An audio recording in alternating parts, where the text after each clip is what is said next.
Vixe, deu ruim, hein? Oi, meu povo! Como é que vocês estão? Vocês estão bom? Sentindo minha falta? Então, gente, só para dizer para vocês, eu já estou aí com 8 histórias liberadas no Apoia-se e na Aurelo, tá? Para quem puder ir lá me apoiar. Eu tô querendo liberar 15 a 20 histórias para poder começar a falar para vocês mais enfaticamente, né? Para que vocês deem mais atenção, porque assim, é R$ 9 e vai ter aí de 15 a 20 histórias liberadas. E aí, conforme os meses for passando, eu vou liberando sempre mais histórias. E, inicialmente, as histórias que tiverem no Apoia-se na Aurelo vão ficar só lá por enquanto. Eu vou fazer novas histórias para trazer para as plataformas gratuitas e quem apoiar vai ter acesso a histórias completamente diferentes, completamente novas, porque eu vou ficar um tempo ainda produzindo histórias. Eu imaginei aí cerca de 6 meses produzindo histórias, tanto para a plataforma gratuita, tanto para as plataformas do Apoia-se Aurelo. E aí eu vou carregando lá no Apoia-se na Aurelo e depois vou trazendo para vocês, mas isso vai demorar um pouco. Então, quem quiser ter acesso a histórias inéditas e exclusivas, tem que ir lá no Apoia-se para poder ouvir as histórias que estão lá. Já tem histórias disponibilizadas, tá bom? E eu vou disponibilizar ainda mais. Agora estamos também no YouTube. Então, se você puder colocar aí na sua televisão enquanto você está fazendo uma faxina, enquanto você está fazendo alguma coisa, vai me ajudar muito, tá? Porque tanto o YouTube quanto a Aurelo, eles dão aí uma ajuda conforme vai tendo a quantidade de pessoas que estão ouvindo. Então, isso me ajuda muito. Quem me ouve por aqui e quer me ouvir na Aurelo, gente, faz muita diferença para mim, tá?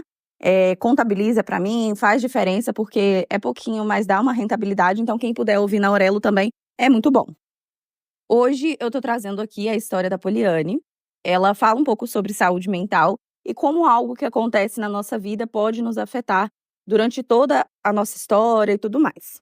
Então, bora começar? Essa história, ela contém situação de exposição. Então, se você já passou por algo parecido ou você tem algum tipo de trauma quanto a isso, ouça com cuidado. A Poliane, ela tinha aí cerca dos seus 15 anos e conheceu um rapaz ali na sua cidade que tinha 16 anos. Os dois começaram ali a ficar, namorar, né, dar um beijinho aqui, outro ali. Eles estudavam na mesma escola. E essa cidade era uma cidade bem pequena. Era uma cidade, assim, com poucos habitantes. Então, basicamente, todo mundo conhecia todo mundo e ali todo mundo que estudava na escola conhecia todo mundo, né? Os professores sabiam quem eram os pais, às vezes era até vizinho. E a mãe da Poliane, ela era professora. E ela também dava aula nessa escola. Ela dava aula em mais de uma escola e ela frequentava, conhecia os professores e tudo mais. Então, estava tudo indo muito bem com esse namoro. Eles foram aí crescendo, né, enquanto namoravam. É uma idade nova para namorar, mas é o que a Poliane falou. Para ela, naquela época, era um namorico, né, assim, e estava tudo bem. Só que, nessa idade, eles também estão conhecendo a sexualidade. O hormônio tá aí, a flor da pele. E por mais que o ideal, gente, seja escolher um parceiro depois que você já está aí de maior idade, com mais responsabilidade, e se entregar a alguém, né, ou fazer algo sexual depois que você está maior de idade, não é a realidade que acontece. Então, o ideal é que realmente aconteça quando a pessoa já sabe aquilo que quer. Mas, muitas vezes, principalmente em cidade pequena, eu digo isso porque eu sou de cidade pequena. Então, assim, não tem muito o que fazer e tudo mais, tá lá a flor da pele. Às vezes, os pais não conversam direito com o filho sobre a vida sexual, a responsabilidade que é, tem vergonha. Muitas pessoas antigas, eu falo por conta, né, da minha família, eu sei como que é. Não tem muito essa questão de explicar sobre como funcionam as coisas, e por isso é tão importante termos aulas de educação sexual nas escolas, porque vai falar ali e orientar da melhor forma sobre tudo. Claro, a criancinha que é pequenininha, ela vai ser orientada ao quê? Olha, no seu corpinho ninguém pode tocar, funciona assim, assim, assado. Já teve várias reportagens mostrando que crianças que aprenderam educação sexual nas escolas quando crianças chegaram em casa e denunciaram os seus abusadores. Então, assim, para cada faixa etária existe um tipo de conversa diferente com relação à educação sexual. A professora ela não vai chegar falando como usar a camisinha e tudo mais para uma criança que tem 3 anos, 5 anos de idade. Não é assim que a educação sexual funciona, do mesmo jeito que não adianta você ensinar matemática complicada para uma criança de 2, 3 anos. Tudo tem a idade. Então, isso também é um fato muito importante sobre educação sexual nas escolas. E aí, ela não tinha muito essa conversa com a mãe sobre a vida sexual. Inclusive, ela me conta que quando ela menstruou, foi difícil para a mãe dela. A mãe dela ficou com vergonha de ensinar para ela como usar um absorvente. Então, assim, toda uma questão por trás de algo que poderia ter sido bem mais simples. Com isso, a Poliane e esse rapaz, eles começaram a ter relação sexual.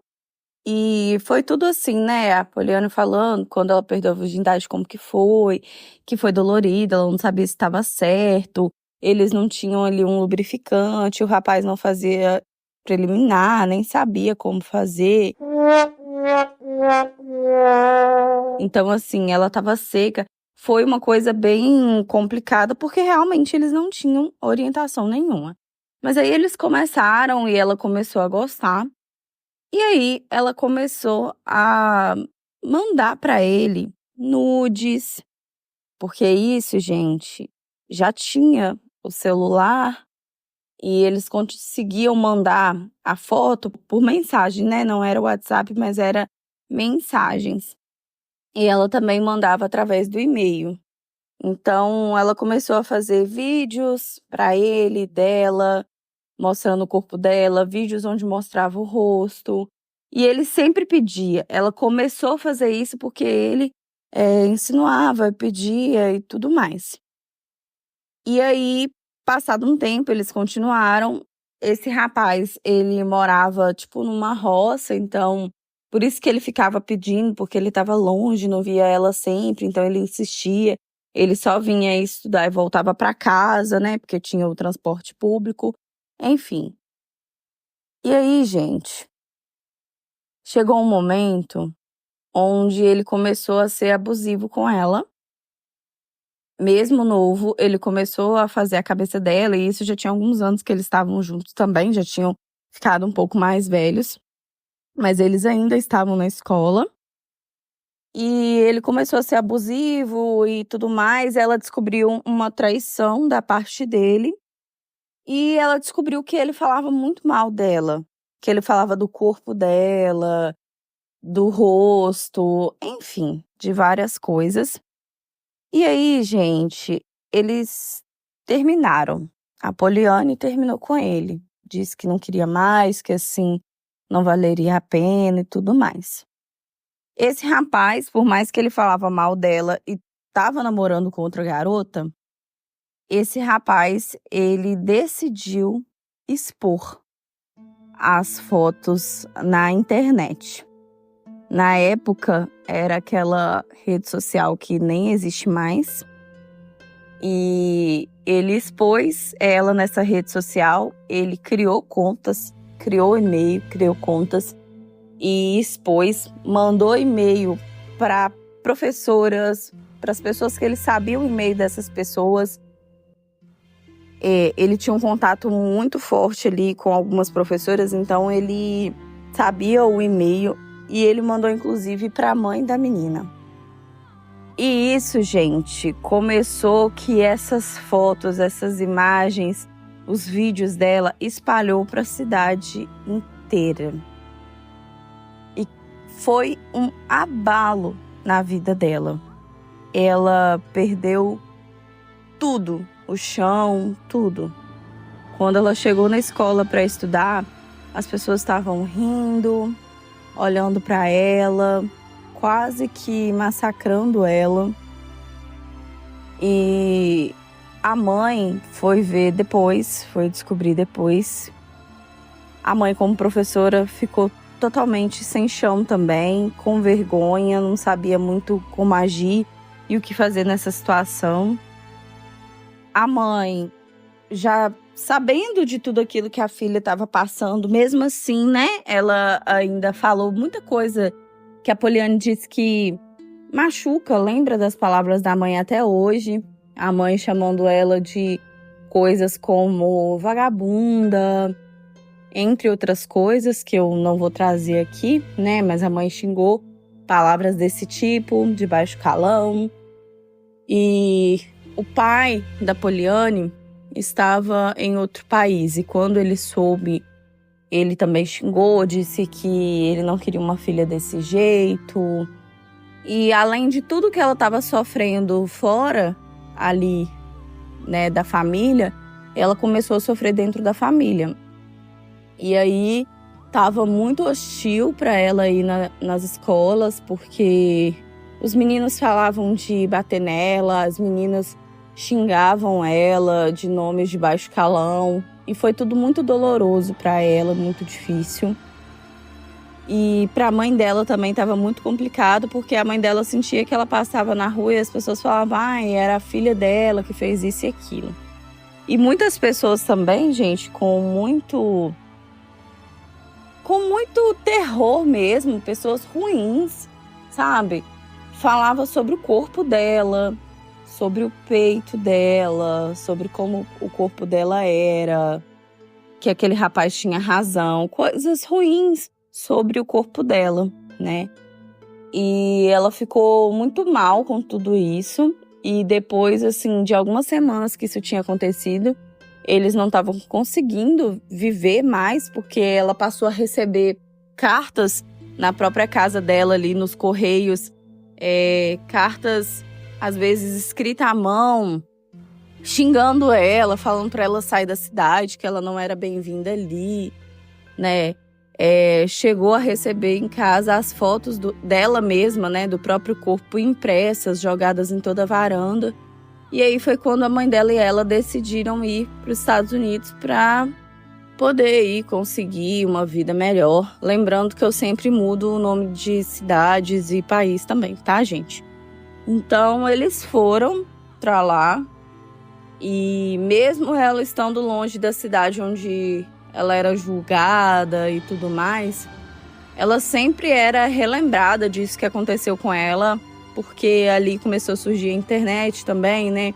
Já tinha internet, mas começou a ficar cada vez mais, então de vez em quando ela ainda recebia um e-mail ou outro falando algo do tipo, lembra disso? E as fotos dela e xingando ela novamente. Ela acredita inclusive que o próprio rapaz fazia isso.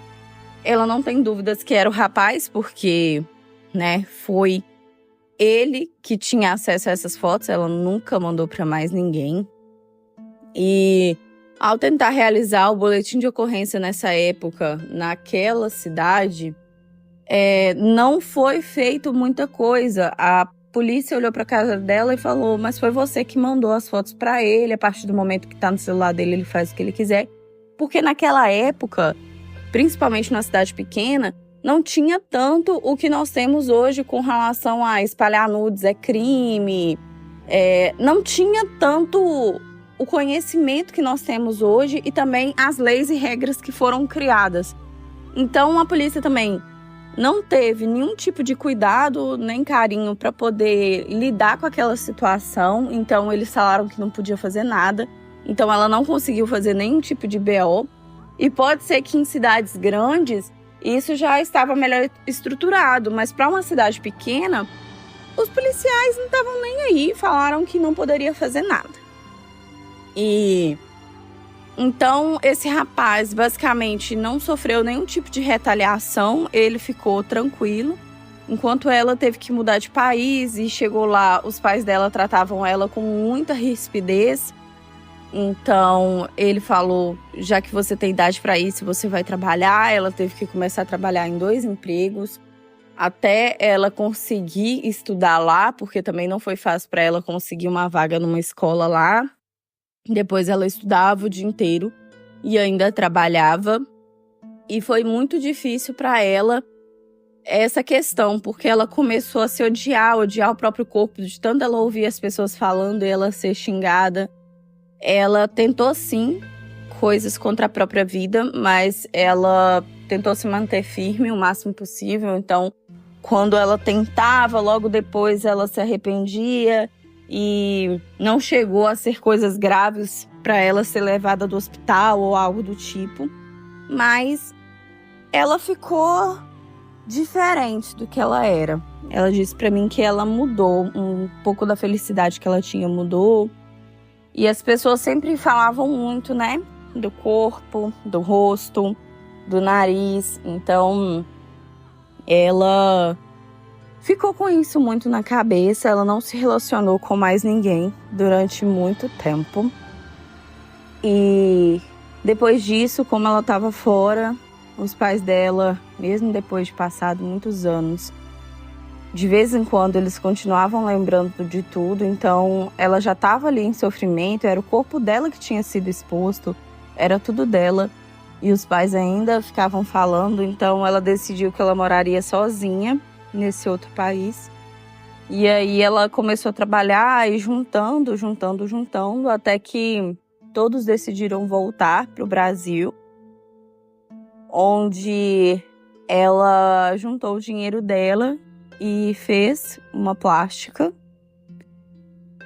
Tanto colocou silicone como no rosto, arrumou um trabalho no Brasil, montou uma loja de roupas para ela. E hoje ela já está assim com mais de 25 anos. E ela lembra disso tudo que aconteceu, né, e tudo mais. Ela diz que essa cicatriz já passou, que ela consegue hoje em dia ficar com um cara ou outro, mas ela não consegue confiar nem se relacionar. Ela faz terapia, ela entende que essa mudança que ela fez, porque ela nunca quis colocar silicone, ela nunca quis mudar o próprio nariz, mas essa mudança ela fez por conta de tudo que ela recebeu, a enxurrada de situações e circunstâncias que ela recebeu. Então ela decidiu fazer e mudar, né? E ela inclusive disse que acredita que fez isso também justamente para mudar quem ela era, como se ela estivesse nascendo de novo para esquecer tudo que havia acontecido antes. Ela continua fazendo terapia hoje, ela não confia em mais ninguém, e essa é a história dela. Ela tem uma loja, ela disse para mim que ela não gostaria que essa história tivesse no recomeço, porque ela ainda tem muito trauma, ela ainda tem muitas questões com o próprio corpo e com a confiança, e que ela não vê essa história como um recomeço ainda. Tem muita coisa que precisa melhorar. Ela acredita que muita coisa na vida dela se perdeu, como uma faculdade que ela queria fazer moda. Todos os sonhos que ela tinha antes foram se perdendo. Então hoje ela tem uma loja de roupa, ela vive ali de uma forma mais tranquila, ela não voltou para a cidade em que ela morava antes, ela mora numa outra cidade. E ela faz, né, a propaganda das roupas e tal, mas ela ainda não se sente como antes e talvez ela nunca vai sentir, né? Ela vai ter que se refazer, se reconstruir, enfim. E ela queria deixar esse alerta aqui também para quem for pai e mãe, para quem ouve o podcast, sobre a responsabilidade, né, dos nossos atos com relação a ter enviado, porque hoje, fazendo toda a terapia, ela entende que ela teve a parcela de culpa dela, de ter enviado algo íntimo para uma pessoa, mesmo que era da mesma cidade, mesmo que era namorado, né? Ela enviou essas fotos e o rapaz teve a maior parte de culpa, né? Então, assim, a gente também tem que preservar aquilo que é nosso, não só a questão financeira e tudo mais, mas também preservar o nosso corpo, né? É claro que isso são palavras dela que eu tô trazendo aqui, eu não tô culpando a vítima, mas foi ela que disse que ela também poderia ter sido melhor orientada para que ela não enviasse esse tipo de coisa, né? Se ele quisesse ver o corpo dela, eles iriam ver pessoalmente ali, fazer o que tinha de fazer e tudo mais. E essa situação toda não teria acontecido. E ela também pediu para informar o quanto que é doloroso você já estar passando por uma situação tão complicada, como um vexame mesmo, palavras dela, e os seus pais ainda reforçarem, sabe, esse tipo de coisa, esse tipo de estereotipo. Depois que ela colocou o silicone e fez a cirurgia no nariz, os pais dela ainda falam hoje em dia: "Ah, você fez por causa daquilo que aconteceu. Ai, que não precisava dessa bobiça de silicone", esse tipo de coisa. E ela se sente muito magoada, ela se sente muito mal com tudo isso que aconteceu. E ela queria pedir para quem for pai, para quem for mãe também, que mesmo que a situação não seja parecida, mas se o seu filho já está sofrendo, não reforça isso, sabe? Seja o apoio, porque saber que foi errado, a pessoa já sabe, a pessoa já está tendo que lidar com aquilo. Ela teve que lidar com uma cidade inteira, com os amigos de escola, os adolescentes lá, fazendo vexame, falando do corpo, falando das coisas, e ainda ter que ouvir o pai e a mãe falando as coisas. Quando ela chegou no outro país, né, e ela chegou lá e chegou em casa junto com o pai dela ainda deu um tapa na cara dela. Então, assim, foi uma situação muito difícil e dolorosa que ela passou e que ela acha que os pais também não souberam lidar da forma correta. Talvez se os pais tivessem lidado de uma outra forma, teria doído, sim, mas teria doído um pouco menos. Ela pelo menos saberia que ela poderia descansar nos colos dos pais. E ela soube ali que ela não tinha apoio de ninguém, então ela sempre chorava sozinha no quarto, ela sempre se debruçava, perguntava por que que aquilo estava acontecendo com ela. Foi uma situação que demorou anos até que ela aceitasse o que aconteceu. Hoje ela aceita o que aconteceu, mas ainda dói muito e ela acha que nem cicatrizado está. A ferida ainda está aberta e ela tá cuidando disso. Ela não consegue se relacionar com ninguém. Hoje ela diz que ela vive as consequências de tudo que aconteceu. Os sonhos que ela tinha se perdeu e é isso. Bom, a minha opinião quanto a isso, eu acho que, né, já tá um pouco falado de acordo com o que ela disse aqui também. Eu acho que educação sexual nas escolas é essencial. Eu acho que preservar, principalmente as meninas, é algo que deve ser muito falado, e os homens também. Só que quando é homem, infelizmente a nossa sociedade, né, se sai o nude de um homem, ninguém nem lembra depois. Mas quando é de uma mulher, é visto de uma forma horrível, mesmo que um homem tenha espalhado. Não acontece nada com esse cara, mas com a mulher ela vive com esse peso o resto da vida.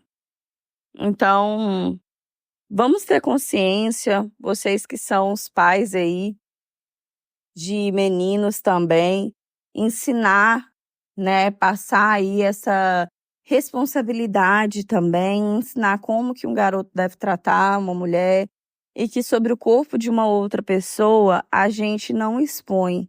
A gente não expõe sexualidade, a gente não expõe o corpo de uma outra pessoa, a gente não sai falando por aí sobre o corpo de uma outra pessoa, porque não é sobre nós, é sobre a outra pessoa, né? Então, por isso que eu resolvi trazer essa história aqui.